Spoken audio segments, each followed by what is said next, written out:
All right, so let's look at personal pronouns in Lingala. So if I wanted to say me or I, now I'll say ngai, ngai, ngamoko, ngamoko, ngamoko, ngai, ngamoko. So ngamoko also means myself, ngamoko, ngai. So if I wanted to say you, I can say yo, yo, yo. Like in English, you say yo, yo, rude boy, yo, bro, yo, bro, yo. So try and say that, yo. If I say yeah, yeah, yeah, yeah, ye, yeah means he or her. Ye muta iba kimbongo nanga. Ye muta iba kimbongo nanga.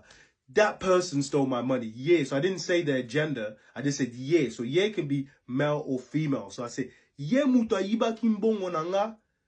That person is the one that stole my money. So again, yeah. So try and practice that. So if you wanted to say we or us, all about be so, be so, be so, be so, be so means we or us. If I wanted to say plural for you, I'll say like you guys, I'll say bino, bino. So again, bino also, bino means you guys, bino, bino. So if I wanted to say them or they, bango, bangoana ba luka makambu.